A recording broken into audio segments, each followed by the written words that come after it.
नमस्कार दोस्तों, मैं लक्ष्य HSSC math with Mukesh YouTube channel पर आप सभी का स्वागत करता हूं।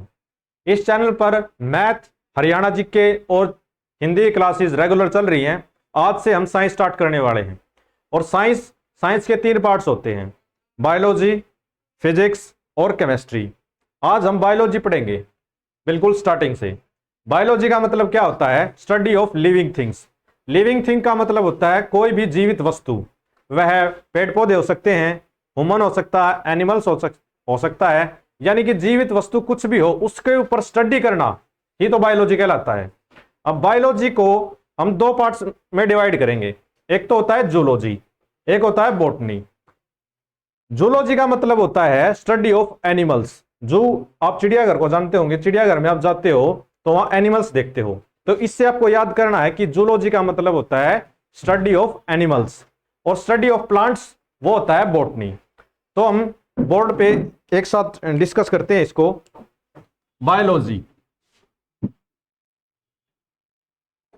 बायोलॉजी बायोलॉजी का मतलब मैंने अभी आपको बताया है स्टडी ऑफ लिविंग थिंग।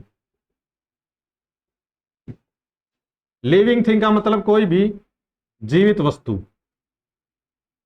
क्या बताया मैंने? जीवित वस्तु। और एक ये लॉजी है ना, ये लॉजी एक रूट वर्ड है। अगर लॉजी किसी भी वर्ड के पीछे लगा मिल जाए आपको, तो उसका मतलब होता है उसके ऊपर स्टडी करना। और बायो का मतलब होता है जैसे कि लिविंग थिंग्स, तो लिविंग थिंग्स के ऊपर स्टडी करना ही तो बायोलॉजी कहलाता है।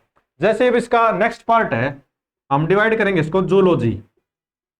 अब जूलॉजी में भी लॉजी मिल गया। जू का मतलब होता है एनिमल्स। क्या होता है? एनिमल्स। तो एनिमल्स के ऊपर स्टडी करना क्या कहलाएगा? जूलॉजी कहलाएगा। Study of animals is called zoology. Next part होता है इसका बॉटनी। बॉटनी। और इसका नेक्स्ट पार्ट होता है बॉटनी। बॉटनी क्या होता है? Study of plants. प्लांट्स के ऊपर स्टडी करना क्या कहलाता है? बॉटनी कहलाता है। अब इनके एक जनक होते हैं हर चीज में। फादर ऑफ बायोलॉजी कौन है, फादर ऑफ जूलॉजी कौन है और फादर ऑफ बॉटनी कौन है? अब हम एक ट्रिक है, जैसे कि सिंपल सी बात है, बायोलॉजी और जूलॉजी के जो फादर हैं वो सेम है बिल्कुल। फादर ऑफ बायोलॉजी अगर पूछ लिया जाए क्वेश्चन में, एग्जाम में, कि फादर ऑफ बायोलॉजी बताओ, बायोलॉजी के फादर, हिंदी में जीव विज्ञान के जनक,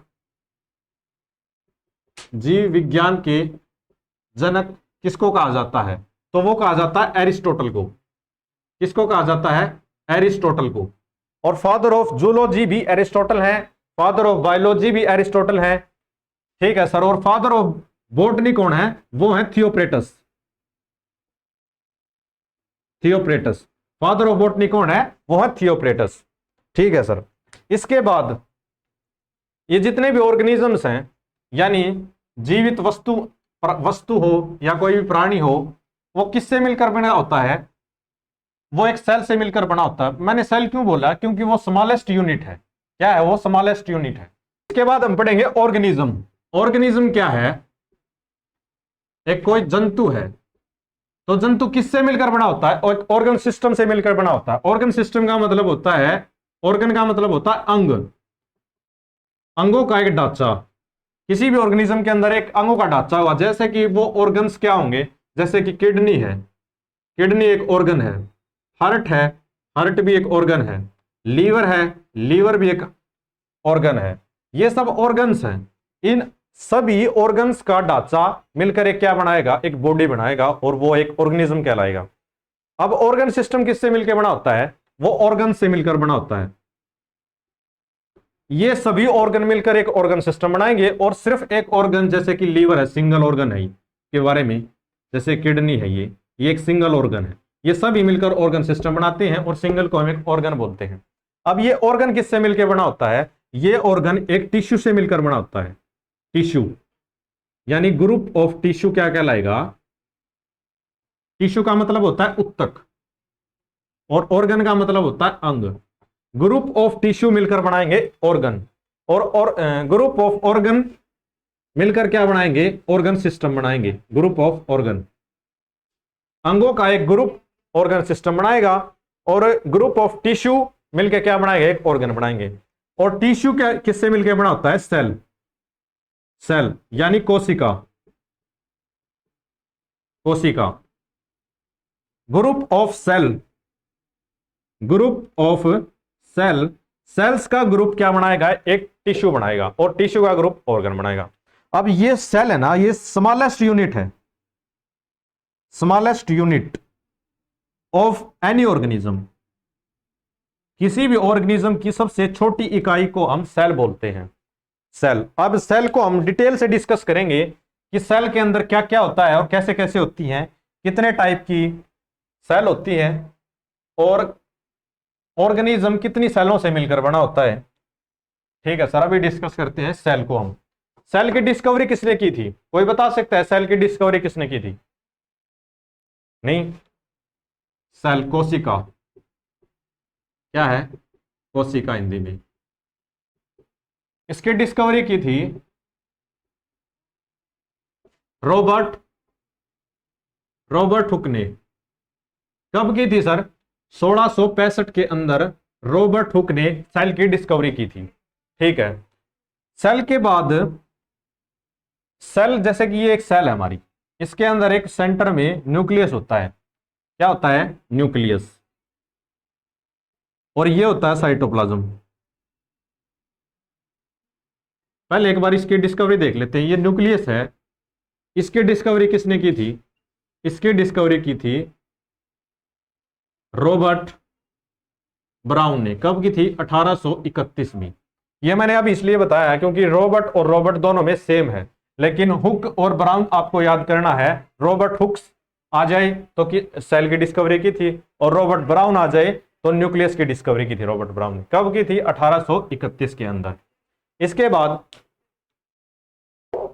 सेल है वो कैसे बनी होती है, सेल के अंदर क्या क्या होता है, कैसे कैसे।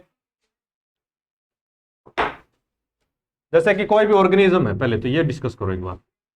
कोई भी ऑर्गेनिज्म है, वो मैंने बताया था सबसे स्मॉलेस्ट यूनिट है वो सेल होती है, सेल से मिलकर बना होता है। अब इन सेल्स के कोई भी ऑर्गेनिज्म या तो एक सिंगल सेल से मिलकर बना होता है, या फिर more than one. More than one का मतलब 2 भी हो सकती हैं, 3 भी हो सकती हैं, और कितनी भी हो सकती हैं, वो 1000 भी हो सकती हैं, 1000 हो सकती हैं, लाखों में भी हो सकती हैं, कितनी भी हो सकती है। मोर देन वन का मतलब यही है। तो सिंगल सेल से मिलकर जो ऑर्गेनिज्म बना होगा उसको हम क्या कहेंगे, और मोर देन वन से सेल से मिलकर बना होगा उसको हम क्या कहेंगे। जैसे कि यूनिसेलुलर ऑर्गेनिज्म है, यूनिसेलुलर ऑर्गेनिज्म ये है, और एक सेकंड है multi cellular organism. Multi cellular organism. Uni का मतलब आपको पता होगा, तो यूनि का मतलब होता है सिंगल। क्या होता है? सिंगल्स। जो जीव जीव जीव या जंतु एक सिंगल सेल से मिलकर बने होंगे, सिंगल सेल से मिलकर बने होंगे, उनको क्या कहेंगे हम? यूनिसेलुलर ऑर्गेनिज्म कहेंगे। क्या कहेंगे? Unicellular organisms. और मल्टी का मतलब होता है, अभी बताया था, more than one. More than one जो बहुत सारे सेलों से या एक से ज्यादा सेलों से मिलकर बने होंगे उनको क्या कहेंगे हम? मल्टी सेलुलर ऑर्गेनिजम्स कहेंगे। अब इसका एग्जाम्पल पढ़ते हैं हम। जैसे कि बैक्टीरिया है। बैक्टीरिया एक सिंगल सेल ऑर्गेनिज्म है। इसके बाद अमीबा है, वो भी एक सिंगल सेल ऑर्गेनिजम्स है। इसके बाद मल्टी सेलुलर ऑर्गेनिजम्स के एग्जाम्पल हम पढ़ें तो हम ह्यूमन ही लगा लो, ह्यूमन, मानव। वो क्या है? मल्टी सेलुलर ऑर्गेनिजम्स हैं। उसके बाद जैसे कि फिश है, या कोई और एनिमल्स है, प्लांट्स आ गए इसके अंदर, प्लांट्स, पेड़ पौधे, ये सब क्या हैं? मल्टी सेलुलर ऑर्गेनिजम्स के एग्जाम्पल हैं। और सिंगल सेल के अंदर बैक्टीरिया आ गया, अमीबा आ गया, एक और है पैरामीशियम। पैरामीशियम। और एग। एग जो अंडा होता है, एग सेल, वो भी एक सिंगल सेल से मिलकर बना होता है। कैसे? सिंगल सेल से मिलकर बना होता है। अब ऐसे क्वेश्चन पूछ लिया जाए जैसे कि एसएससी या एचएसएससी में एक सिंपल सा क्वेश्चन पूछ लिया जाए इस बायोलॉजी के इसी टॉपिक से, तो क्या पूछेंगे कि select the multicellular organism.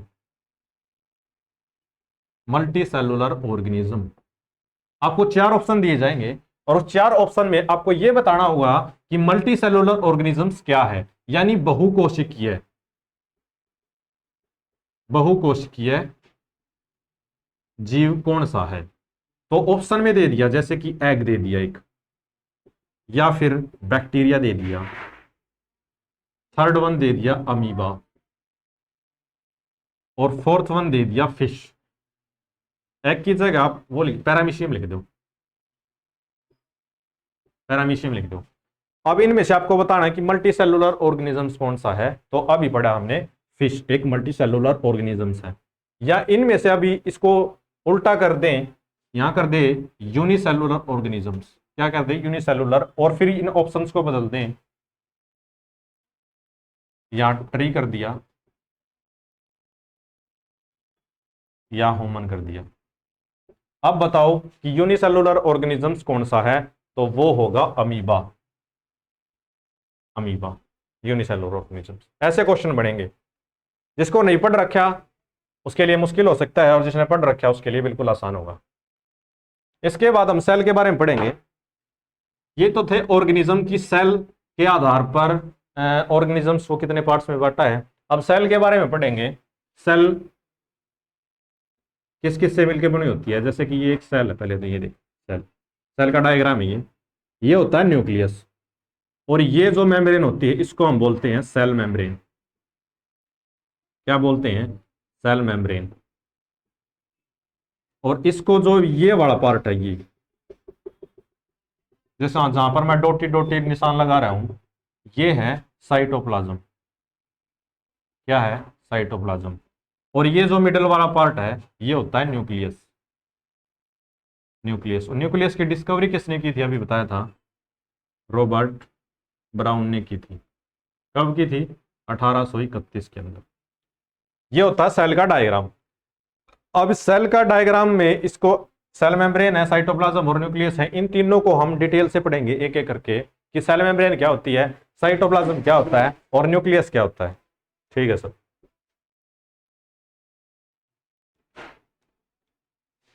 Cell membrane,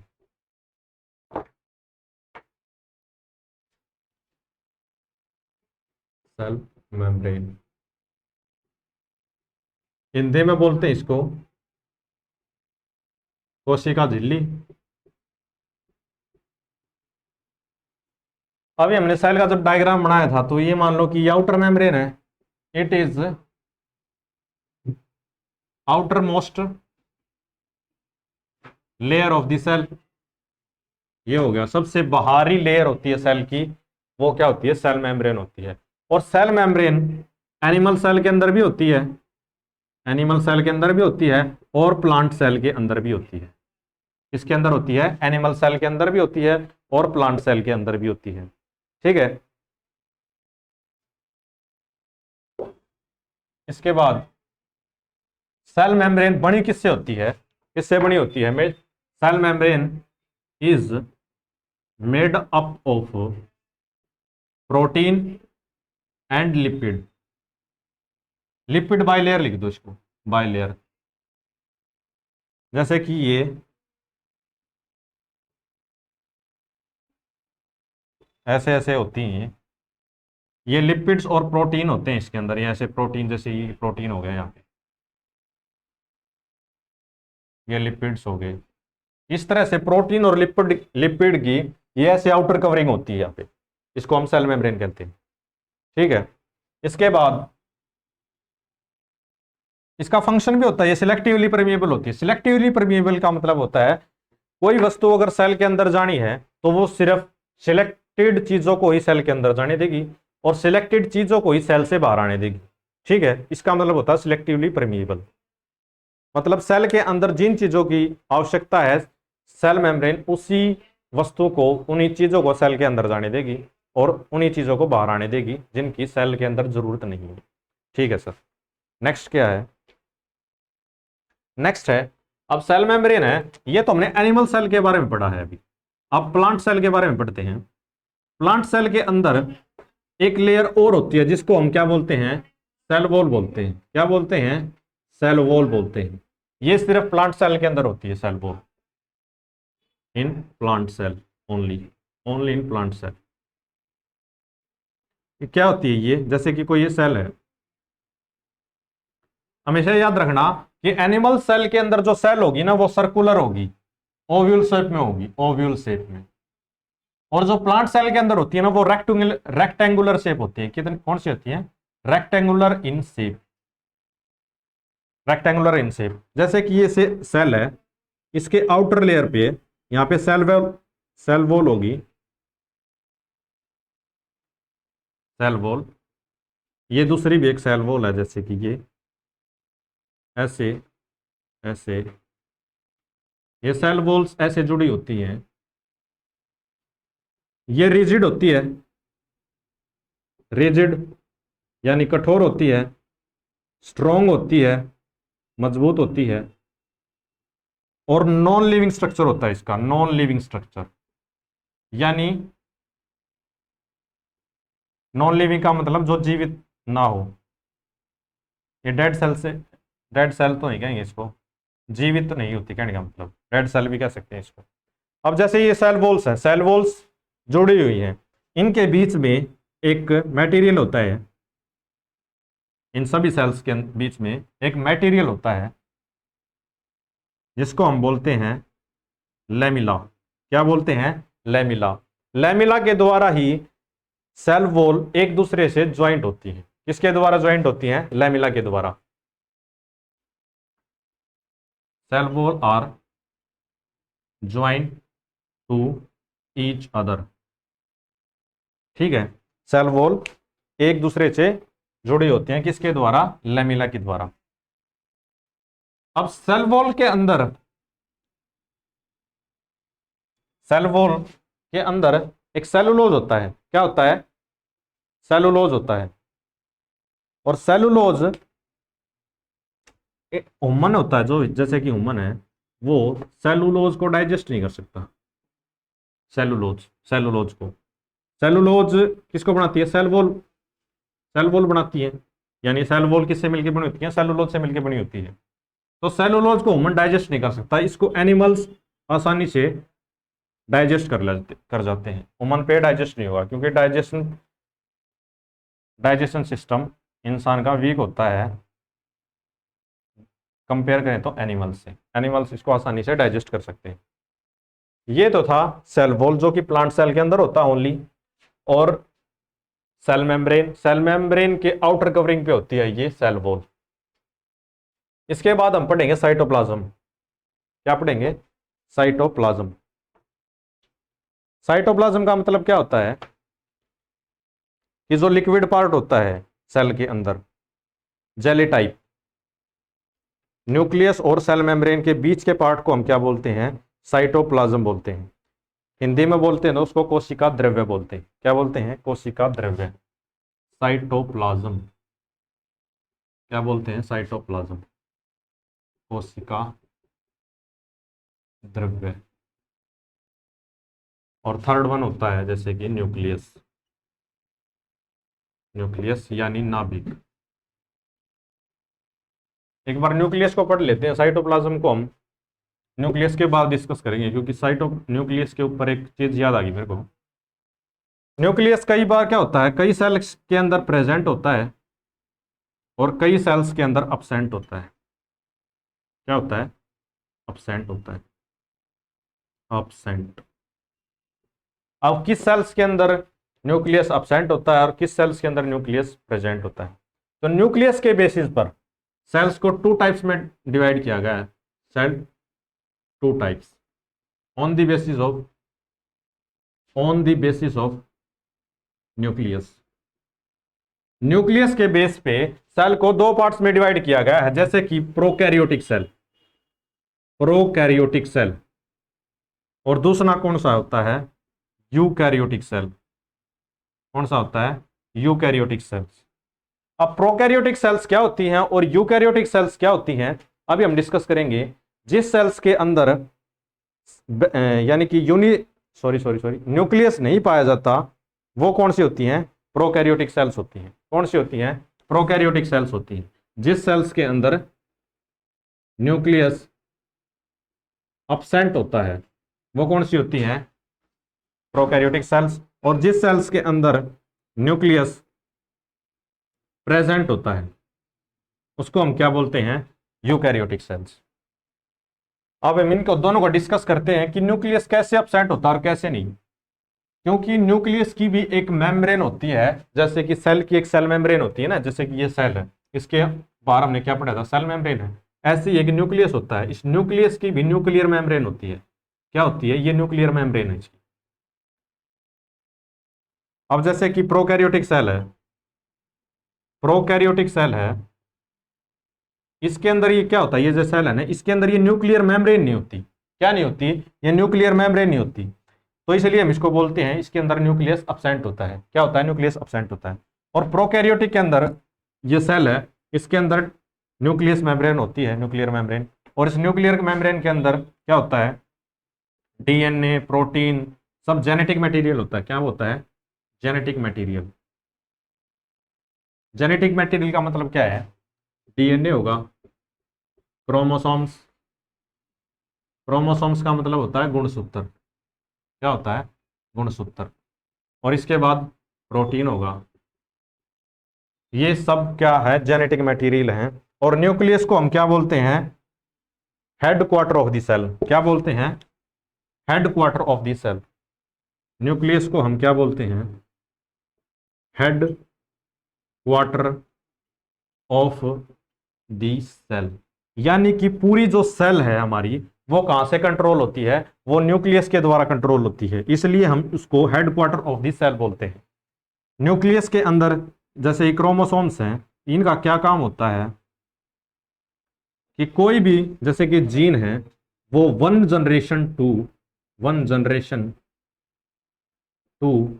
next generation में ट्रांसफर होते हैं। Next generation,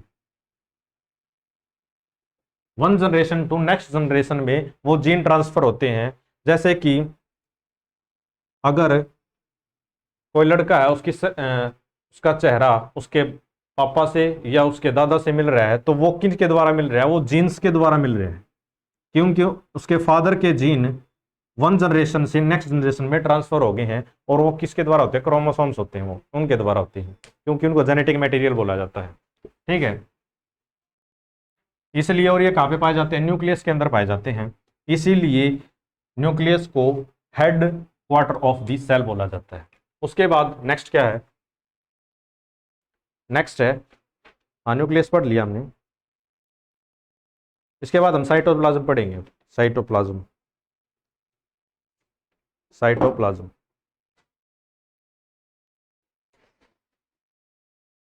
cytoplasm.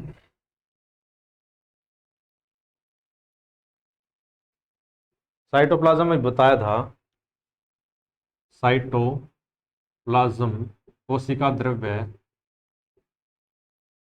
कोशिका द्रव्य जो कि सेल के न्यूक्लियस और सेल मेम्ब्रेन के बीच होता है। सेल मेम्ब्रेन,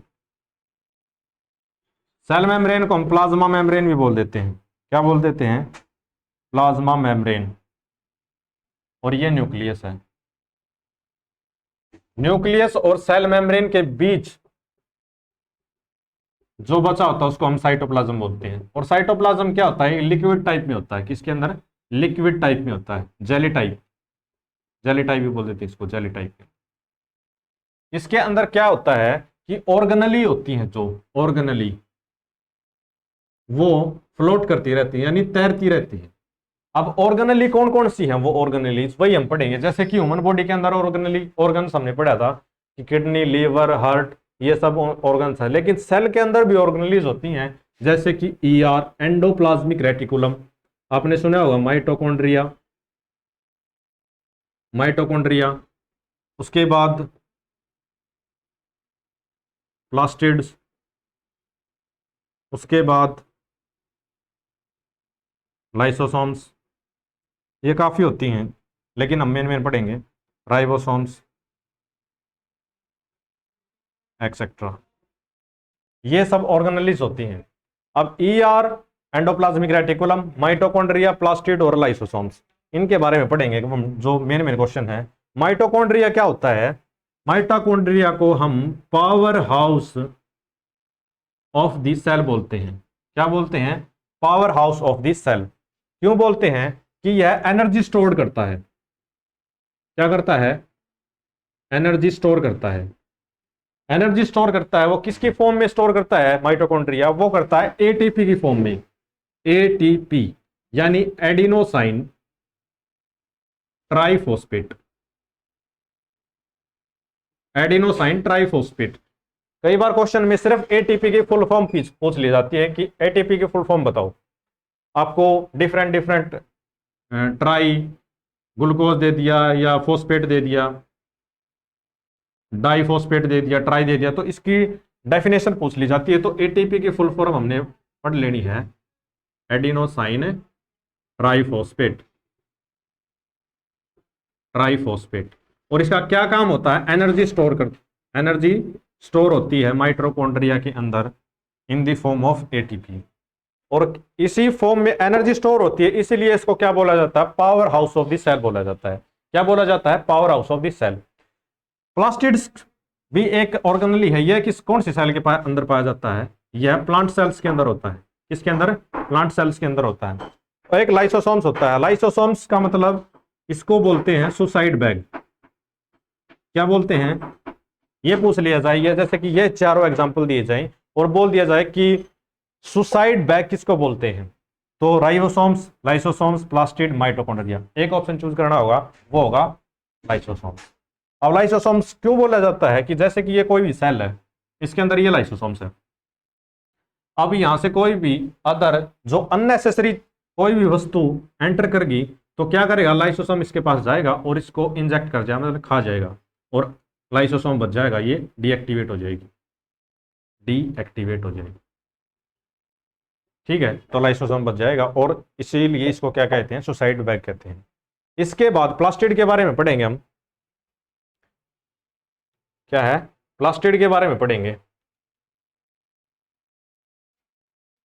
किसके अंदर पाया जाता है प्लास्टिड? ओनली प्लांट सेल के अंदर। और 3 टाइप का होता है, जैसे कि क्रोमोप्लास्ट, क्लोरोप्लास्ट, ल्यूकोप्लास्ट।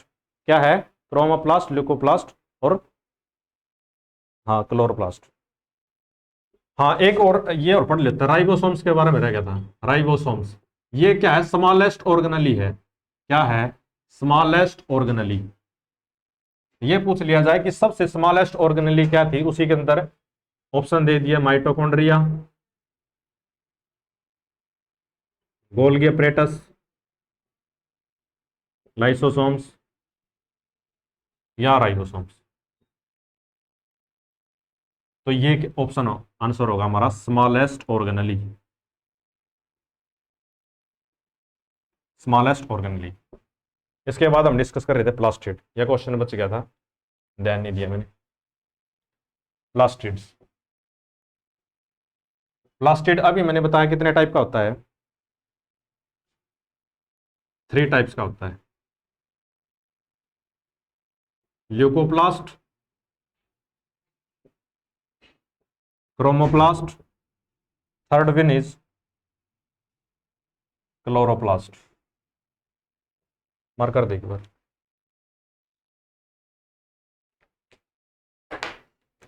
ल्यूकोप्लास्ट क्या होता है? क्लोरोप्लास्ट क्या होता है? क्रोमोप्लास्ट। और क्लोरोप्लास्ट क्या होता है? ल्यूकोप्लास्ट होता है कलरलेस, यानी व्हाइट, व्हाइट इन कलर। इसका क्या काम होता है? स्टोरेज करना, स्टोर करना। इसकी फॉर्म में स्टार्च, ऑयल, इनकी फॉर्म में ये पेड़ के अंदर स्टोरेज करता है स्टार्च और ऑयल को। ल्यूकोप्लास्ट ये कहां पाया जाता है? अंडरग्राउंड पाया जाता है। ये अंडरग्राउंड, अंडरग्राउंड जैसे कि ये प्लांट है, इसके रूट्स में पाया जाता है। अंडरग्राउंड जो जमीन के अंदर पार्ट होता है ना, उसके अंदर ल्यूकोप्लास्ट पाया जाता है। फिर आता हम क्रोमोप्लास्ट। क्रोमोप्लास्ट कितना रेड कलर का होता है और ब्राउन का होता है।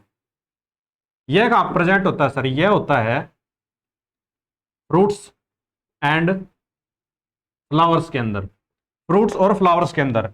और क्लोरोप्लास्ट आपको पता है ग्रीन कलर का होता है। कितना कलर, कौन से कलर का होता है, ग्रीन कलर का। और यह दोनों क्रोमोप्लास्ट और क्लोरोप्लास्ट कहां पे हेल्प करते हैं, फोटोसिंथेसिस में हेल्प करते हैं, यानी प्रकाश संश्लेषण के अंदर यह हेल्प करते हैं, क्रोमोप्लास्ट और क्लोरोप्लास्ट। ठीक है, इसके बाद हम जैसे ग्लूकोप्लास्ट पढ़ लिया, स्टार्च, ये स्टोरेज करता है स्टार्च और ऑयल को। Chromoplast red and brown colour का प्रेजेंट होता है फ्रूट्स और फ्लावर्स के अंदर। क्लोरोप्लास्ट ग्रीन कलर का होता है और यह है फोटोसिंथेसिस में हेल्प करता है। इसके बाद ये हमारा प्लास्टिड कंप्लीट हो जाता है। सेल्स के हमने पार्ट पढ़े, जैसे कि सेल मेम्ब्रेन पढ़ा, सेल मेम्ब्रेन पढ़ा, उसके बाद न्यूक्लियस पढ़ा था, फिर हमने साइटोप्लाज्म पढ़ा, साइटोप्लाज्म पढ़ा। यह सेल कंप्लीट होगी हमारी। इसके बाद हम सेल ये पढ़ेंगे कि सबसे स्मॉलेस्ट सेल और सबसे लार्जेस्ट सेल कौन सी है। क्या है, सबसे स्मॉलेस्ट सेल और सबसे लार्जेस्ट सेल कौन सी है ह्यूमन के अंदर। और वैसे डिस्कस करें तो सबसे इन ह्यूमन के अंदर स्मॉलेस्ट सेल कौन सी है, स्मॉलेस्ट सेल कौन सी है, और लार्जेस्ट सेल कौन सी है, लार्जेस्ट सेल कौन सी है। स्मॉलेस्ट सेल है RBC, RBC red blood cell, यानी रेड ब्लड सेल हमारी शरीर के अंदर सबसे छोटी सेल है। और लार्जेस्ट सेल कौन सी है, नर्व सेल, कौन सी है हमारी, नर्व सेल। इसके बाद सेल के बाद हम टिश्यू पढ़ेंगे, वो टिश्यू हम नेक्स्ट क्लास में पढ़ेंगे, यानी कि उत्तक। क्या है, उत्तक, वो हम नेक्स्ट क्लास में डिस्कस करेंगे। आज के लिए हम इतना ही करते हैं क्योंकि क्लास ज़्यादा लंबी हो जाएगी। इसके बाद हम टिश्यू पढ़ेंगे। अगर आपको ये क्लास अच्छी लगे तो लाइक करना, सब्सक्राइब करना और चैनल का बेल आइकन दबाना ना भूलें। धन्यवाद।